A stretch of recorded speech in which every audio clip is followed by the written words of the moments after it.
Today we're gonna be making one of my favorites, curry beef and aloo. Let's get started. For this recipe, you'll need half of a medium-sized onion, 4 cloves of garlic, and 4 pimento peppers chopped. I also added a hot pepper, but that's totally optional. You'll also need some green seasoning, and if you missed my green seasoning tutorial, feel free to check it out on my channel. You'll also need some fresh shadow penny cut up, along with 2 teaspoons of saffron powder or turmeric powder, 1 tablespoon of curry powder, and salt to taste. Some whole cumin or jeera seeds, 1 tablespoon of vegetable oil, 4 potatoes cut up, and I have them sitting in a bowl of water until I'm ready for them so they don't change color. And of course, your pre-seasoned beef. I had my beef soaking in some water and vinegar for about half an hour, then I washed it out thoroughly, and now I'm just adding some of my green seasoning. Of course, you can use a spoon to mix this, but I find that using your hands gives you a better result. In addition to my green seasoning, I add some minced ginger and I massage that in well. You want to let this marinate for a minimum of 2 hours, or for best results, overnight. This is optional, but I also add some coconut milk. I find that it gives it a richer taste. This is just some coconut milk powder dissolved in water. Now for the fun part. To your pot, add your oil and let it heat up for a few seconds.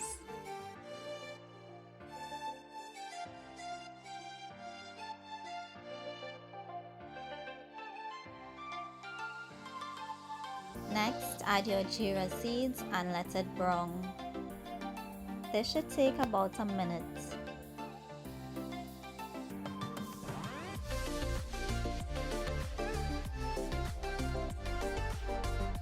When your jeera seeds have browned, it's now time to add your garlic, onion, and pimentos.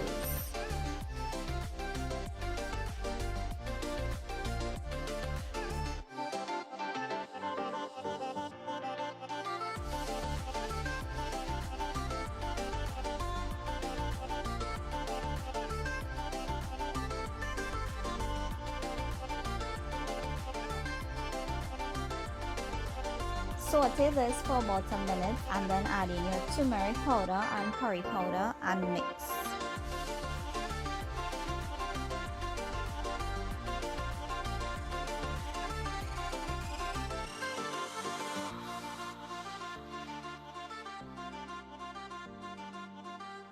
Add a little water to help the curry cook.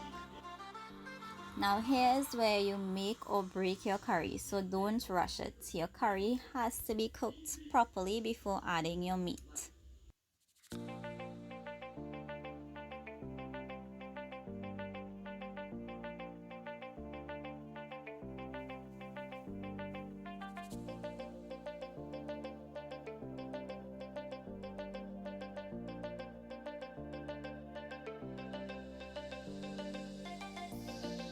When it starts to look grainy and comes together like this, it's now time to add your meat.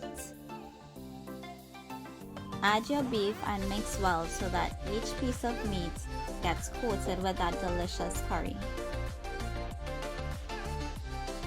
Cover and let cook for 10 minutes.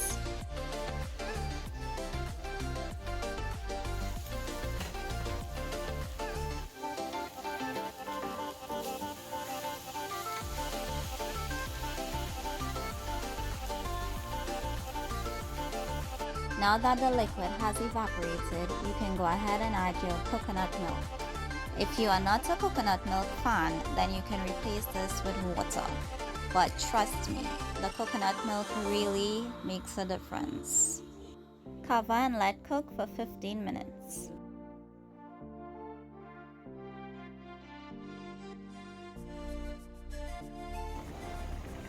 The entire house currently smells like a roti shop.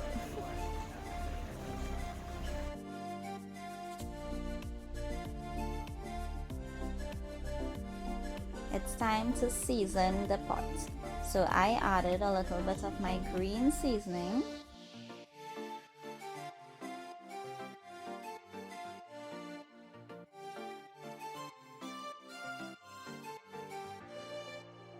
This part is optional, but I also added a little all-purpose seasoning.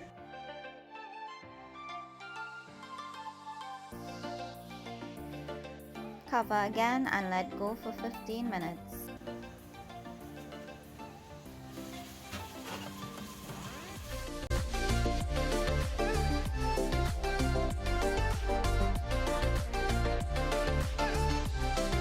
The liquid has evaporated, so I'm now going to add some hot water to the pot.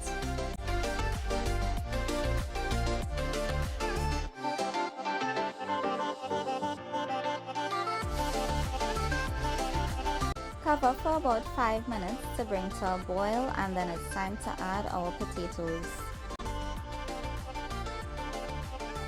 So my beef cooked for a total of 40 minutes before I added in my potatoes. Potatoes don't take very long to cook at all, so I'm just going to leave this for an additional 15 to 20 minutes.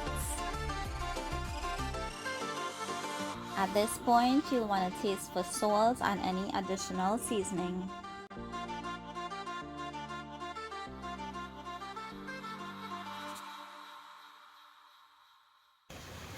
It's been 10 minutes and I'm now about to add in my hot pepper.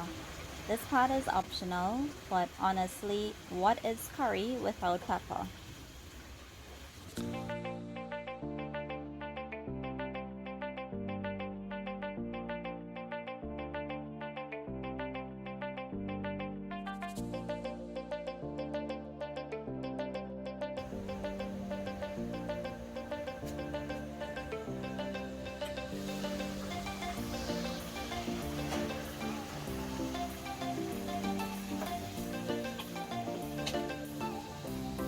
After an hour, my pot is basically done.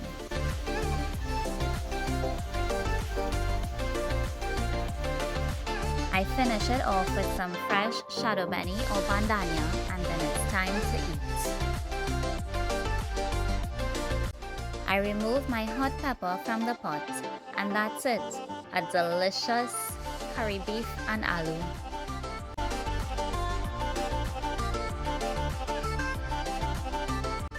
This is one of my favorite dishes because it's so versatile.